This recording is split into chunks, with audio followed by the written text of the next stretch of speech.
Frances walked past a row of fences to reach her mother's grave. The cemetery was dark and eerie, with only the sound of howling wind and cawing crows. Frances stopped near a familiar grave and wiped her mother's picture from the dust, feeling as if her warm, radiant eyes were smiling at her. Overwhelmed with emotion, Frances cried out, "Hello, Mummy. Yesterday I went to the police again, but they chased me away. It seems like the person who hit you is either rich or connected to the police, as everything was hushed up so quickly. They know I'm alone and don't have the money for a good lawyer. But don't think I've given up. No, I'm determined to find out the name of the person who took your life. Otherwise, I won't be able to live a normal life. Mummy, I feel so lost without you. Why is life so unfair? Why did you have to leave so early? You left me all alone in this world. May you rest in peace. I should go now. I have to wake up early for work tomorrow." Tears clouded Frances's eyes and she barely made it home, barely seeing where she was going. She felt cold and longed for a cup of hot tea, but her hands were too weak to lift anything.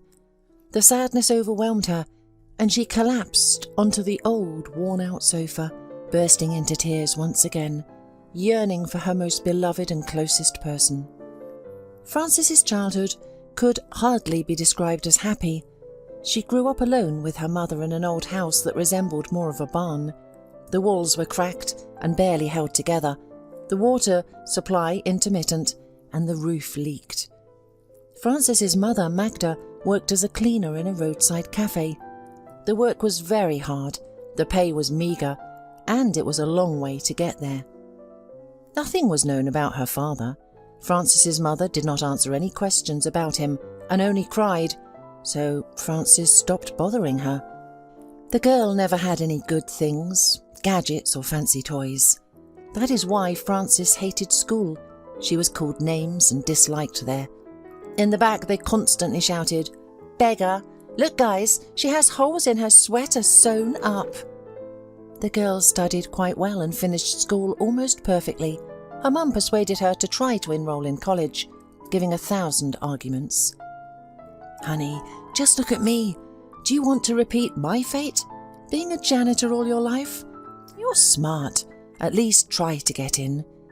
If you get an education, you'll find a good job. But if not, you'll be stuck working for pennies your whole life." While Frances doubted whether to enroll or not, life made its terrible adjustments. Once in the middle of the night, Frances woke up to find the room filled with acrid smoke and the kitchen on fire. The girl remained calm. She broke the window, miraculously managed to pull out her almost unconscious mother, and jumped out behind herself. Neighbours rushed over, frantically attempting to extinguish the fire, but their efforts were in vain. When the fire brigade arrived, everything was over. The old wooden house burned to the ground like a dry match. In just one night, Frances and her mum were left with nothing. No home, no belongings, and no documents. Clad only in their nightgowns and robes, they sobbed and embraced each other. Though others tried to console them, reminding them that they were fortunate to be alive, the women were filled with terror. They wondered how, and more importantly, where they would live now. Frances's mother tirelessly sought assistance from various authorities, hoping to secure housing. However, all she received were disappointing responses. They told her that the house had long been deemed unsafe, and since she had declined previous opportunities to relocate, they had no obligation to provide her with a new place. Magda and her daughter had no choice but to rent a small, one-room apartment on the outskirts of the city and slowly rebuild their lives, including obtaining new documents. They were grateful for the kindness of those who supported them, as otherwise they would have been left with nothing. Following this incident, Frances made a decision. "No, Mum, I don't have time to go to college now. I'm going to work and help you. We'll manage together." Unfortunately, trouble seemed to follow them. On that fateful evening, Frances was waiting for her mother to return from work. She made her favourite dish, fried potatoes with mushrooms. However, darkness had already fallen, but her mother still hadn't arrived, and the girl grew increasingly worried. Her mother had never been late before, and she had no plans to go anywhere. Why was she taking so long? A sense of heaviness and anxiety weighed on Frances, and then the police called her with devastating news. Her mother was dead. She had been fatally struck by a hit-and-run driver while crossing the road. The unfortunate woman passed away without regaining consciousness. In a state of stupor, Frances went to identify her mother's body. She lost consciousness 3 times, barely recognizing her loved one in such a terrible state. The details of the funeral and wake were a blur, as if she had been heavily sedated the entire time. Neighbours from the street and her mother's colleagues helped with the funeral expenses. At the cemetery, whispers of sympathy filled the air. Poor Frances, how sad! Life was already difficult for her, and now, alone without her mother's care, without money, she will surely be lost. This grief weighed heavily on Frances, and the bitterest part was that the hit-and-run case was quickly closed without a thorough investigation. A year had passed and Frances found herself wandering from one office to another, desperately seeking justice. But she was met with indifference at every turn. Frances urgently needed to find a job in order to support herself, but it wasn't easy. Without education or experience, she struggled to find decent employment. She ended up working as a cleaning lady at a company that specialized in personnel hiring.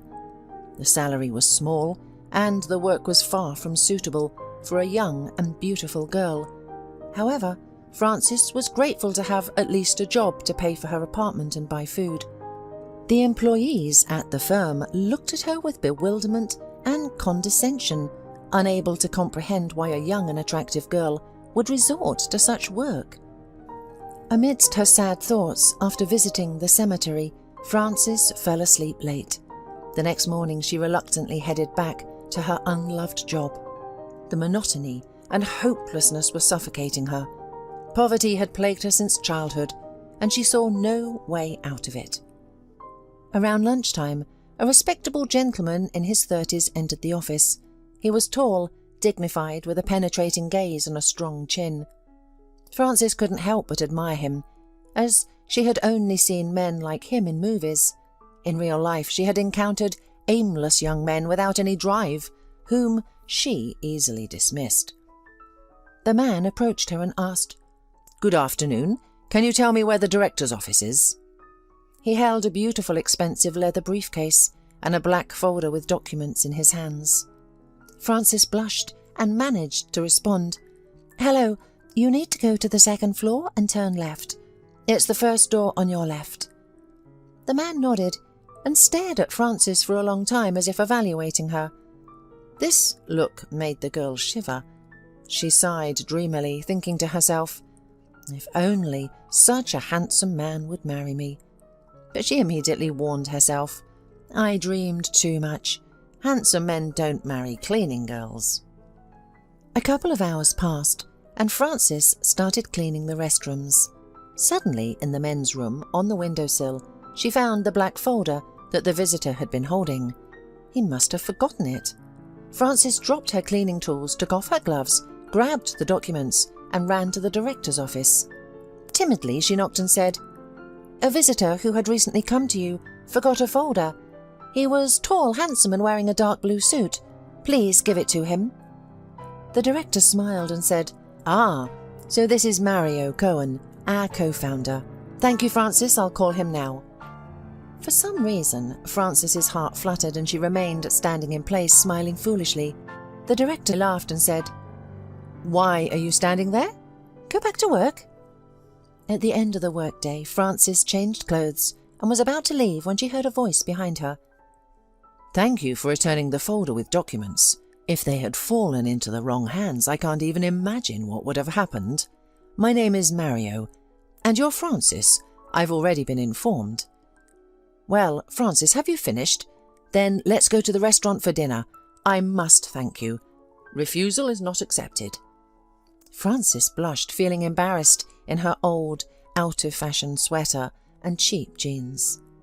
"Thank you, but I'm not comfortable," she mumbled. "I'm not ready for a restaurant, and to be honest, I've never been to one. Maybe some other time." However, Mario commanded, "I don't like to be contradicted. Don't worry, we'll improve your appearance on the way. Get in the car." Frances didn't dare to argue with this authoritative gentleman and got into the expensive car with stiff legs. She remained silent and blinked her eyes, not knowing where she was being taken or what would happen next. The driver stopped near a fashionable boutique. Mario resolutely took Frances's hand and led her inside. He smiled charmingly at the salespeople and said, "Good afternoon. I need to take this princess to the restaurant right away. Dress her beautifully, as you know how to do." The salespeople seemed to know this client well. They quickly brought dresses and shoes to the fitting room and dressed up Frances. In just 10 minutes, a beautiful girl emerged from the fitting room, wearing a warm, tight, peach-coloured dress that fit perfectly, high boots that accentuated her slender legs, and a coffee-coloured coat and small leather handbag that completed the look. Frances couldn't believe her eyes. She had never owned such stylish and expensive things. However, she was also discouraged because she knew they cost a fortune by her standards. There was no way she could afford to pay for them. The evening was unforgettable. Slow and pleasant music filled the luxurious restaurant. Frances felt like she was in a fairy tale. She had grown up in poverty and had never experienced such a luxurious life. She felt like Cinderella, brought to the ball by a handsome prince. She was afraid that midnight would strike and everything would disappear, just like in the story. Mario looked at her, and she felt her heart skip a beat. They had a nice and relaxed conversation. He told her many interesting things about his travels abroad. Frances realized that she had fallen in love, completely and irrevocably. She hung on to every word Mario said, and he seemed more and more exalted in her eyes.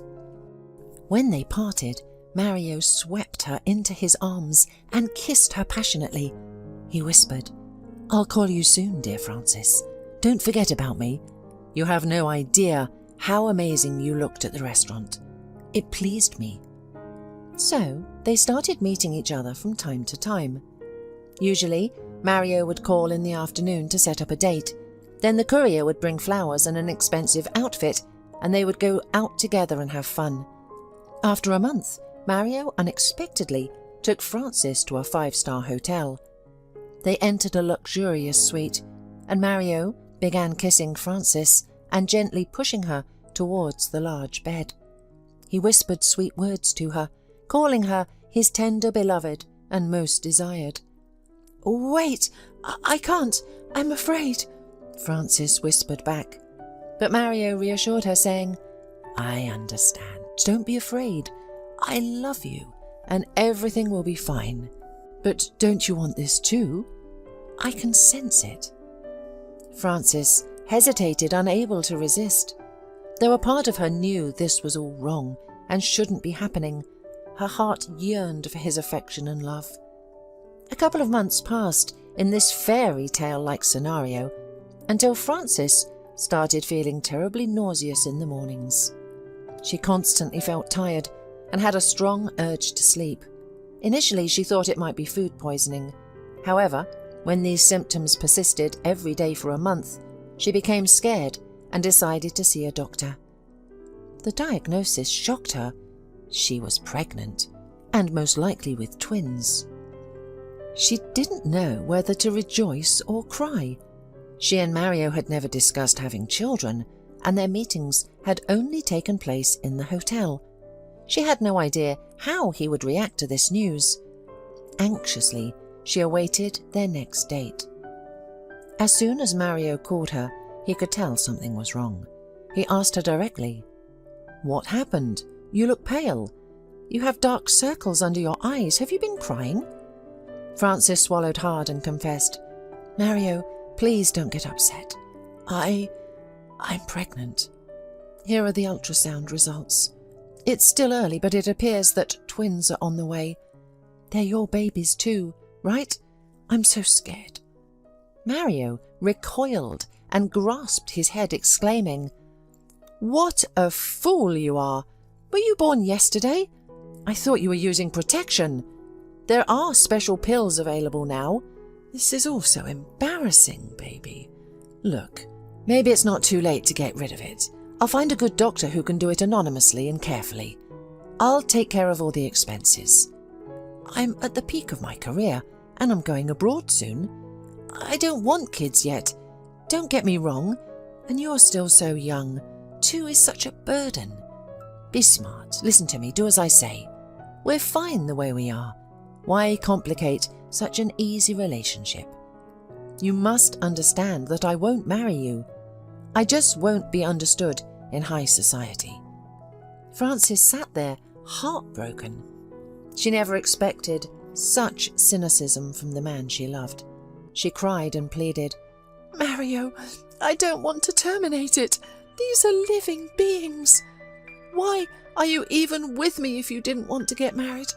I thought you loved me and that we were serious." Suddenly Mario replied sharply and harshly, "Don't be ridiculous, baby. Am I not doing enough for you? Is something lacking?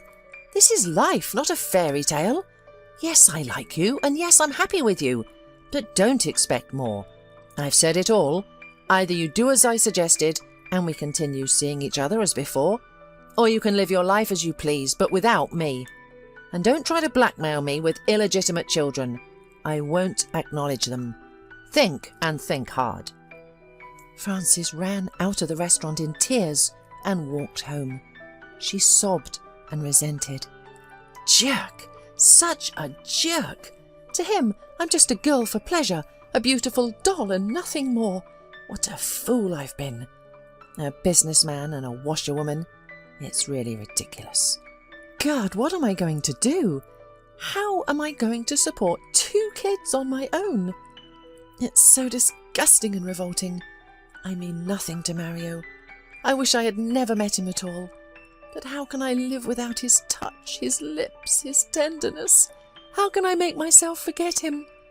He tamed me like a stray puppy and then threw me out of his life. The next day after work, Frances went to the cemetery to visit her mother. She fell to her knees and sobbed beside her mother's grave. "Mummy, I'm so lost. I've fallen into a trap. I thought I had captured happiness by the tail, but it has turned into a disaster. Mummy, what can I do? I'm following in your footsteps. What will I tell my children? Where is their father? How will I manage with 2? And maybe Mario is right, and I should do as he said. Why won't you say anything? Please tell me."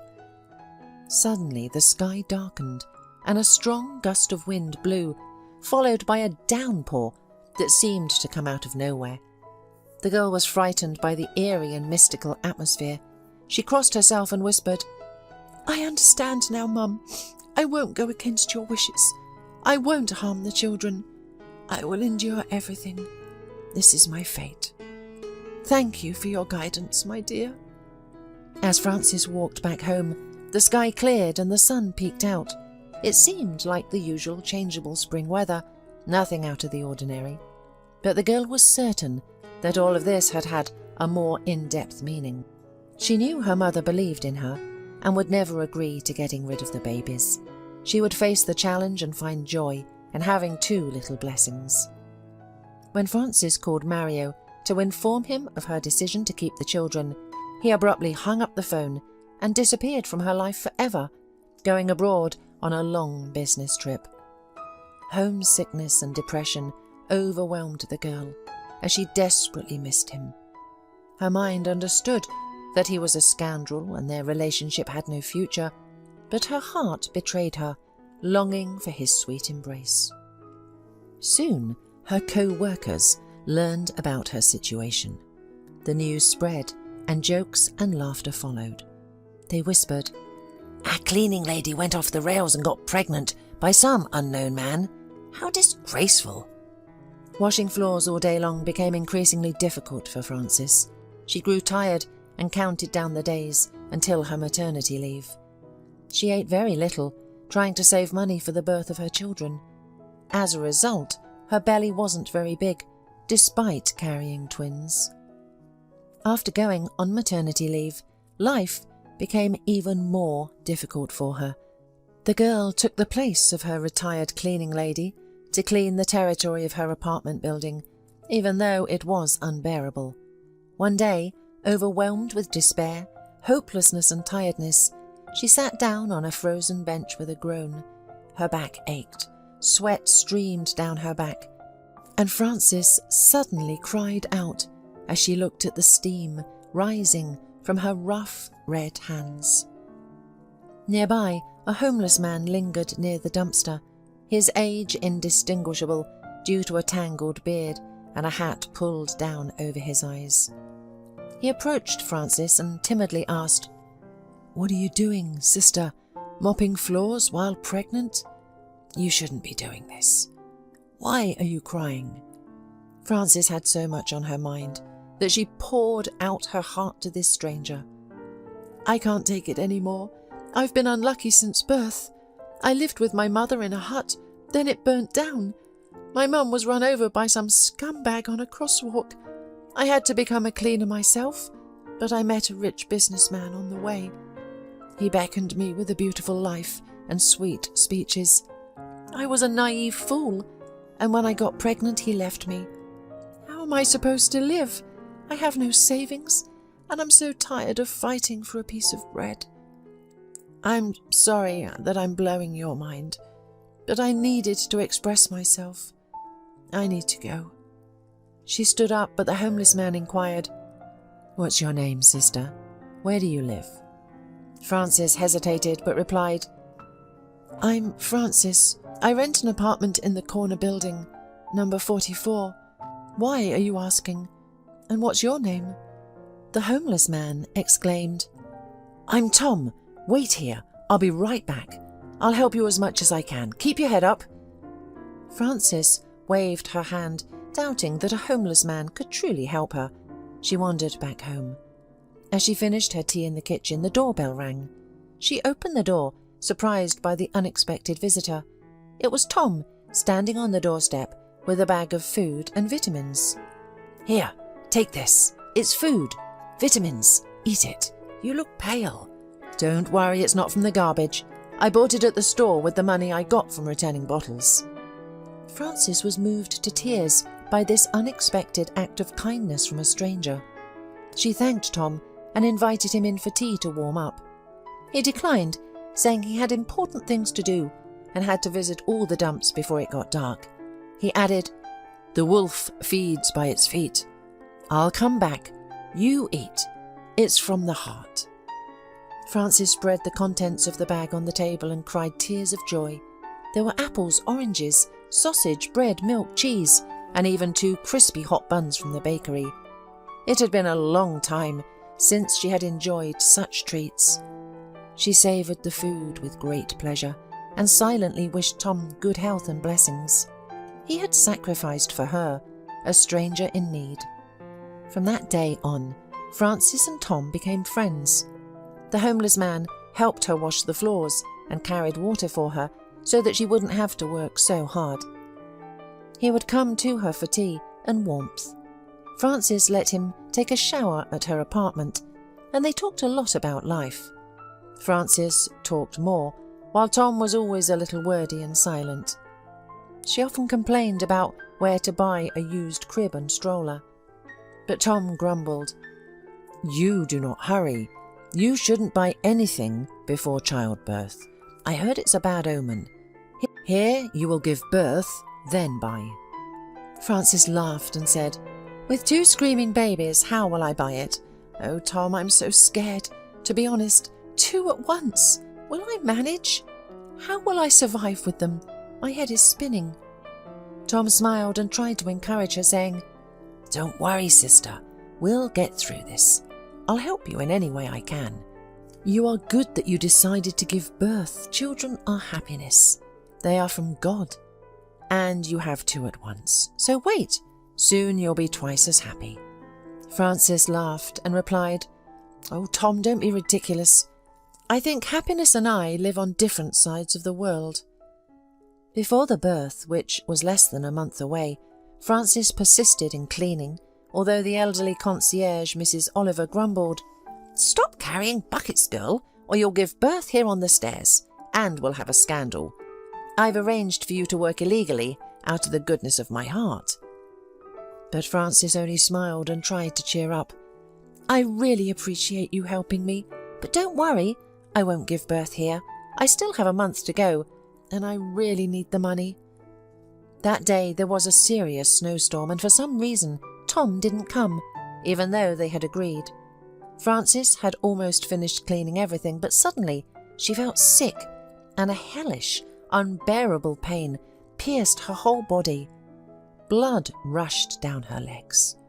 The poor woman barely made it to the apartment and called an ambulance. Francis's condition worsened, and she was taken away on a stretcher in a semi-fainting state. Tom was late for a whole hour, and approaching Francis's apartment building, he blamed himself.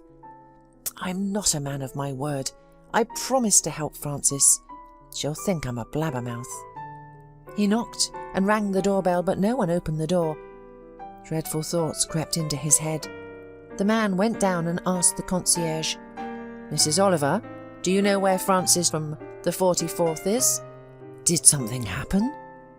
The elderly woman got angry and replied, "What is it to you? Who let you in the first place?" "Yes, something's happened. Whoa, that's what. That little fool came to clean again. I tried to chase her away as I felt the trouble, but she wouldn't let me. So she got sick, she started bleeding. The ambulance crew barely made it through such a snowstorm. They took her to the maternity hospital. Oh, what will happen? I'm so scared."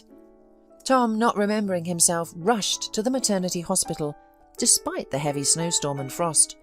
He pounded the thresholds and asked for anything about Francis. Tired of chasing him away, the nurse finally asked with ill-concealed arrogance and contempt, "Who are you? The baby's father? Wow, some women are ready to give birth to anything, even tramps. Are there no more normal men? But okay, I'll tell you, she's undergoing surgery. It's a complicated case. Wait here." Tom was almost crying. "I beg you, tell me later how she is. How are the babies? I'll wait in the corridor as long as necessary. Yes, I'm the father and these are my children. Do you understand?" Tom lied brazenly, but he realized that otherwise he'd be chased away. Another hour passed, but it seemed like an eternity to Tom. It was as if time had stopped. He had been thinking about many things. In front of his eyes stood this beautiful, laughing and at the same time sad, desperate woman.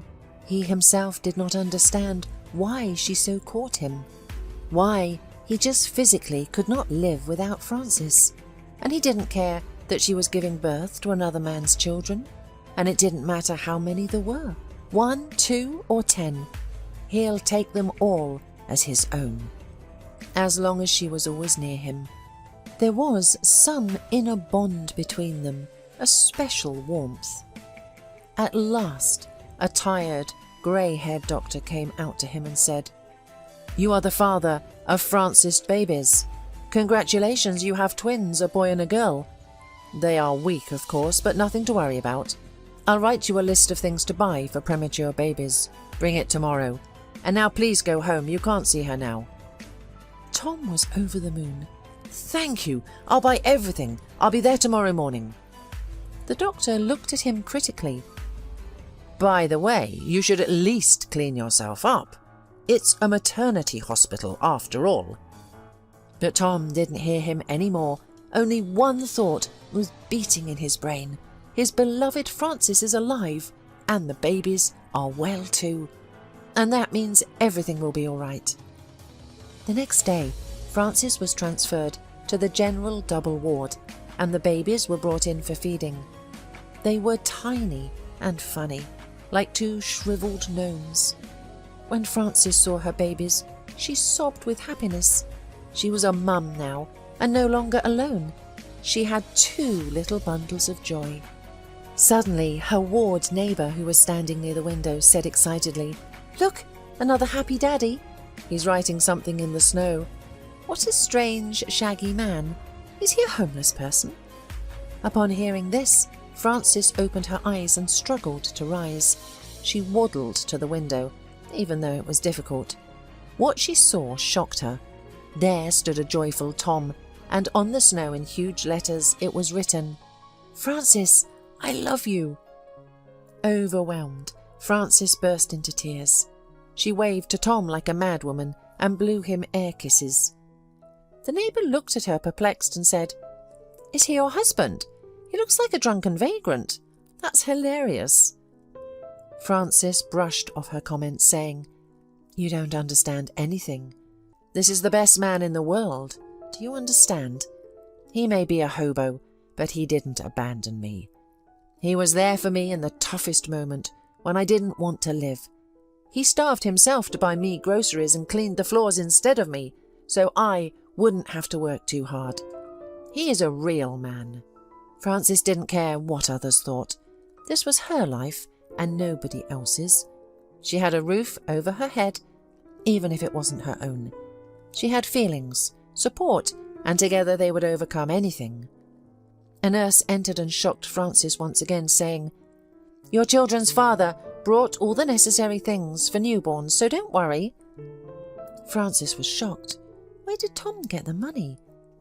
An hour later there was a timid knock on the ward door, and a handsome, red-haired man in a police suit entered.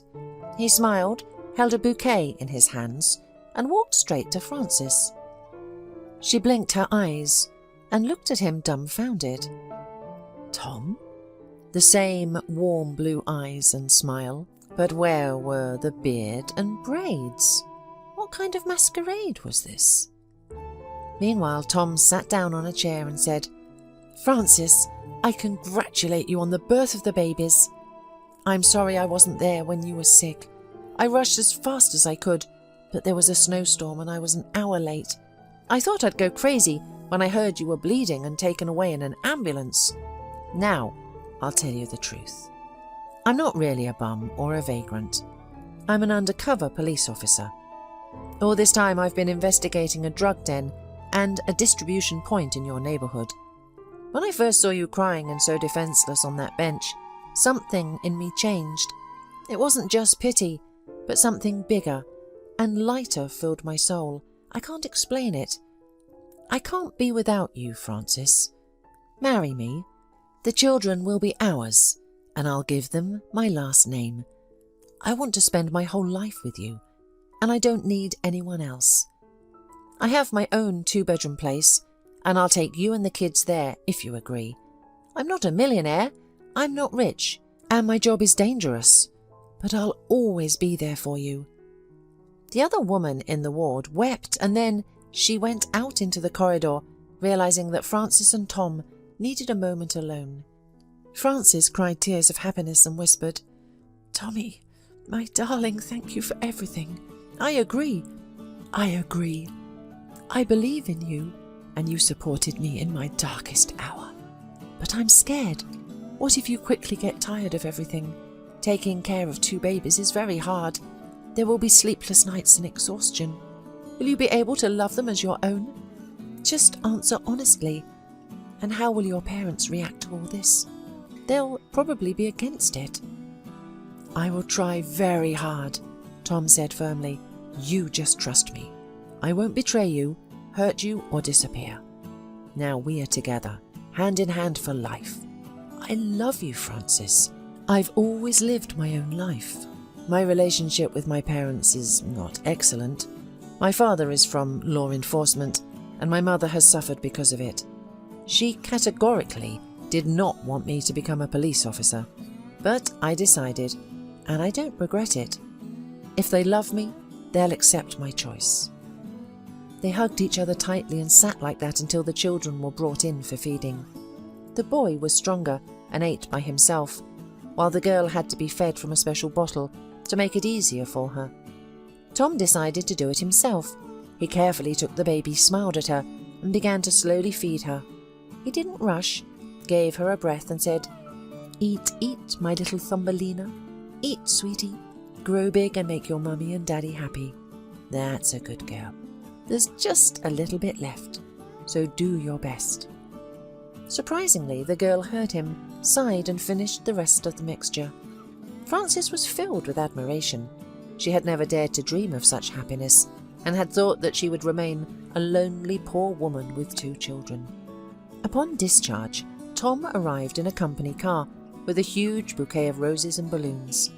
This day would forever be remembered by Frances as the happiest. Bright sunshine dazzled her eyes, snowflakes were swirling. They were congratulated by the medical staff. Tom got Frances and the babies in the car and happily said, "Let's go to my house, I have everything ready there." Frances timidly entered Tom's apartment and gasped. He had thought of everything. The nursery had everything they needed, including cribs, a changing table with a dresser, stocked with neatly stacked diapers and onesies, and a twin stroller. "Here, I bought what I could," Tom said with embarrassment. "If something is missing, just tell me. Don't be shy. This is our home now. Let's celebrate." The man deftly undressed both of the babies. Frances fed them, and they fell asleep sweetly, warm in the warmth. Frances and Tom went into the kitchen. The man began to fuss, but Frances pulled him back, saying, "No, let me set the table myself. You wait for the ready." Frances put the groceries on the table and quickly prepared lunch. They sat down to eat, feeling incredibly nice and comfortable. It felt like she and Tom had been together all their lives. After eating, Frances hugged Tom and kissed him, whispering, "Thank you. You are the best. I love you too. I'll be waiting for you when you're off duty. Every day I'll cook the meal for you and bake pies. I'll pray for you. Tom, how happy I am that I met you back then. I really didn't want to live." Tom was in awe. These were the words he had been waiting to hear from Frances. He had long dreamed of having a large and loving family, and now his dream had come true. Soon, the couple quietly married. Tom legally adopted the children, and they began to live a normal family life. At first, not everything was smooth. Frances was extremely tired, physically exhausted from trying to do everything. She wanted to have enough time for the children, household chores, and to show affection to her husband. But with twins it was very difficult. Sometimes Frances would forget to eat, as she was constantly busy. Tom helped her as much as he could on weekends, but on weekdays he was on duty and would come home late in the evening. He would invariably find his wife dishevelled, with huge circles under her eyes, completely drained. Soon the man realised that this was unsustainable, and that Frances needed to get some rest. After all, taking care of 2 children was not easy, especially when they were restless, had tummy aches and slept poorly, constantly demanding attention. Tom's parents were not old, well-to-do retired people. They could have helped with the children, but initially they strongly opposed their son's marriage to a cleaning lady with 2 babies in her arms.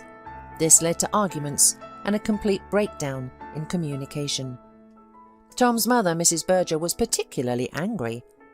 "Our son has finally gone mad. Why does he need this girl who is a tramp? She has 2 babies, and our fool picked her up. It's incomprehensible. All the neighbours are laughing. Our boy is so smart, successful in his career. His bosses appreciate him. He had Holly. She was a perfect match for him. Her father is Tom's boss, so Tom had great prospects. No, I'll never accept Frances, and I won't even go to meet that ragamuffin." Tom's father had a different opinion, saying, "Honey, calm down. Don't boil over. Don't you think Tom loves that woman? Again, we don't know her at all. Maybe we should at least try to strengthen our relationship. I also once took you away from my best friend, and probably from the outside it was ugly and dishonest. But we loved each other and could not resist this feeling." Mr. Berger pondered for a long time and one day he decided to secretly visit Francis and understand better his son's choice. Francis had just finished cooking, and it was time to go for a walk with the babies. Glenn was capricious and crying, and Rachel was all dirty from eating mashed potatoes. The woman wiped off her daughter when the doorbell rang. She went to open the door in surprise. Tom was on his shift. Who could it be? When a thin, pretty woman with a long, beautiful ponytail, wearing an apron and holding a crying baby in her arms, opened the door, Mr. Berger was taken aback. His wife made him so nervous that he pictured an impudent, nasty woman who had preyed on their son. The man coughed and introduced himself, saying, "Good afternoon. You're Francis, aren't you? I'm Tom's father, Mr. Berger. I thought I'd come to visit, so to speak, to get acquainted." Francis was delighted and led the guest into the kitchen, set the table, and chattered non-stop. "I'm overjoyed, Mr. Berger. It's a pleasure to meet you. I've just got dinner ready. You eat up. Everything's hot. I was just about to dress the kids and take some food to Tom before it gets cold, and at least to take a look at him. I know him. He'll eat fast food again and his stomach will be ruined. Kids and I miss him so much, but what can we do? This is his job and I understand everything." Mr. Berger enjoyed the delicious meal and wondered how this fragile woman had enough strength for everything. The house was cleaned, dinner was cooked, and she had 2 kids to take care of. She looked so pale, and it was obvious that she didn't sleep much. After thinking a little, Mr. Berger suggested, "Let me hold my grandson while you take care of your daughter. It's no problem for me. What's his name? And by the way, we can go for a walk together, and I'll check on my son, because we broke up foolishly and I'm ashamed." Francis smiled and placed Glenn in Mr. Berger's arms. He clapped his hands, reached for the elderly man, and babbled something in his own language. Mr. Berger began to entertain the boy, rocking him on his knee, which made him laugh gleefully. The man felt so warm and good inside. Looking at them, Francis said, "This is Glenn. He has a mole behind his ear." He and Rachel looked so much alike. Sometimes I mistake them myself. You know, Mr. Berger, I love Tom very much. I understand what you think of me, putting my children on Tom's neck. But it's not true. He proposed to me himself. He fell in love with me, and we're excellent together, although it's still difficult because the children are little. But soon they'll grow up and it will be easier. They'll go to daycare, and Tom promised to arrange me to work in the archive with him. I would never have forced Tom, but I see that he is happy to take care of the children. His eyes are full of love. It's a pity that Mrs. Berger doesn't call him at all. Is it because of me? Tom is worried about it. After all, she's still his mum. By the way, Rachel and I are ready. Now hold her and I'll get Glenn ready. Although my head is spinning, but children are happiness. When you hug them, press them against you, all the fatigue goes away. Since that day, Mr. Berger began secretly visiting his son's family, taking kids for walks so that Francis could rest. Eventually, Mrs. Berger was convinced to join them too, and the family was finally at peace. But suddenly, the unexpected happened. One day, Francis received a call from Mario. Hearing his harsh voice made her feel sick. "Hello, Francis. Didn't expect to hear from me. And I see you're not wasting time. Well done. You found a fool and gotten married. But you forgot one thing, my sweetie. The children are mine, and I intend to take them. I'm the birth father, and I have every right to do so, and I can easily prove it." Francis, no longer timid and naive, flared up. "What do you mean? You remembered the children after a year after they were born. They have a real father now. He is a police officer, by the way. And I don't want to see or hear from you. Don't ever call me again. You won't see the children." Mario didn't expect such a welcome and started shouting. "Have you got the nerve, chicken? I have so much money that I don't care about your officer. I'll crush him.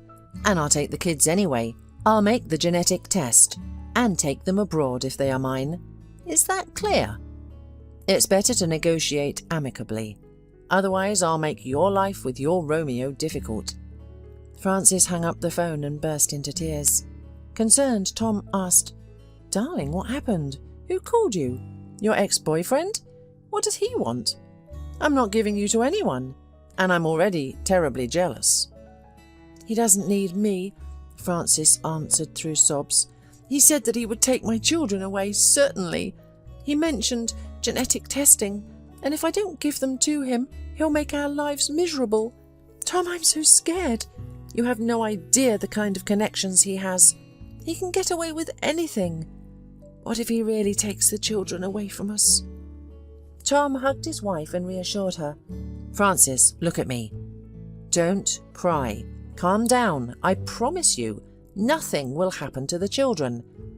Let's go to my parents now. My father has worked in law enforcement all his life. He'll tell us what to do. I'm with you. We're together. I won't let some autocrat destroy my family."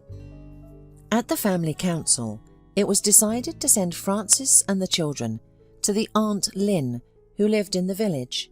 Mr. Berger reasoned, "No one knows about her. They won't look for Francis there. It's better to be safe. Meanwhile, Tom digs into Mario's background and find any dirt on him. People like him must have dark secrets. This is our only chance to expose him." Francis quickly gathered the children, and Tom took her to the remote village, to Aunt Lynn's house. It was wonderfully quiet and nice there, with a forest, a river, and an old cosy house. Aunt Lynn took one look at Francis and the children and immediately said, "My dear, you should get some rest and relax. I'll take care of everything. Come in. Make yourself comfortable." 2 weeks had passed. Aunt Lynn had worked miracles, and Glenn and Rachel started sleeping and eating much better, and they were less irritable. Despite this, Francis was exhausted and worried about how Tom was doing, because there was no communication at all. Finally, Francis's wait was over. Tom had come for her. From the doorstep he said, "Francis, I found out everything about Mario. You won't believe it. First, he went abroad and contracted a venereal disease, which made him completely infertile. That's why he decided to think about having children when he returned home. But that's not the point. I found camera tapes, checked his car, and guess what? It was Mario who hit your mum and caused her death. He even got out of the car, realised what he had done and ran away. What a scoundrel! I got everybody fired up. How is it possible to close such an easy case? The evidence is right there." He was so sure of his impunity and ability to buy everyone off that he didn't even bother to check if there was a camera. Now Mario won't be able to escape. He's already in custody, and he will go to jail. No doubt about it. Francis sobbed and whispered, "God, this is unbelievable. I can't believe it. The biological father of my children killed their grandmother. Tommy, please, I need to talk to him. I need to look him in the eye. Is there nothing sacred to him anymore?" "Thank you, my love, and thanks to your dad too." Tom managed to arrange a meeting, and Mario was brought to the interrogation room. When Francis saw this glossy, impudent man with a hard, prickly look, she didn't even flinch inside. Not only that, she looked at him and couldn't believe why she had fallen in love with him in the first place. Why? Mario smirked crookedly and said, "Why did you come? Do you think you can outsmart me? My lawyers will tear this whole accusation apart, and I will still take the children away." Francis asked quietly, "Mario, tell me, did you know that you hit my mother in that street? I've told you about it many times and described where and when it happened. You couldn't have known. How could you? Why didn't you call an ambulance? Why didn't you take her to the hospital? You just ran away. That's inhumane." Mario grinned and whispered quietly, "Listen to me. I was drunk. Your mother died instantly. I checked her pulse. There was no pulse. Why would I call an ambulance? What would you have done if you were in my position? Voluntarily confess to murder and go to jail? Of course, I knew what you were talking about when you told me about your mother's death. What could I have done? Confess? Would that have made you feel better? I made a terrible mistake. Who hasn't made a mistake? Frances was struck by the level of his cynicism and sacrilege. She asked again, "And the children? What do you need them for?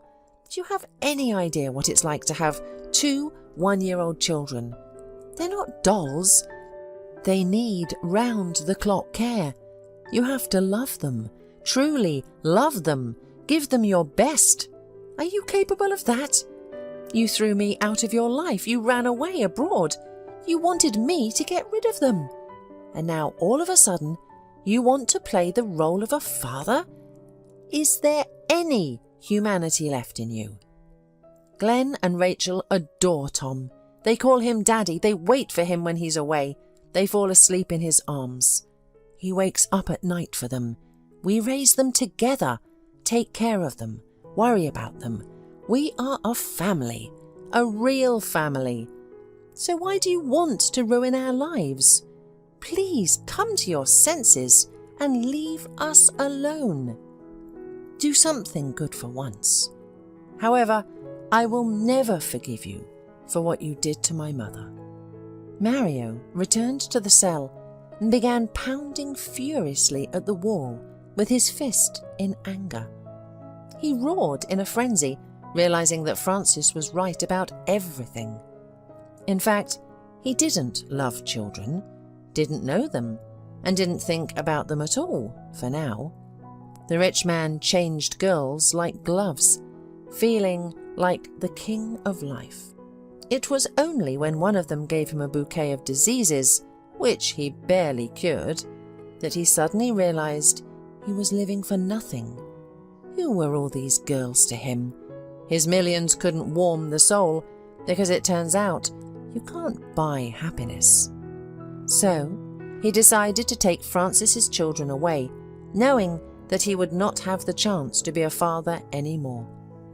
Mario was given 5 years for the murder of Frances's mother, and now he was serving time in the zone, albeit in a comfortable cell.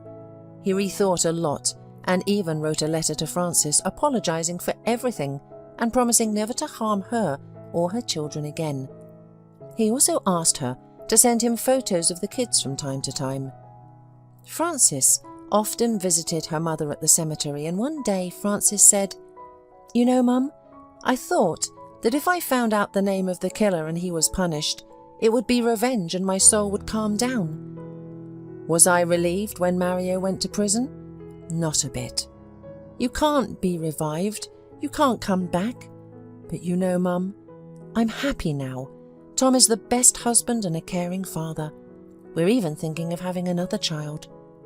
Rest in peace, Mummy. I love you and will always remember you.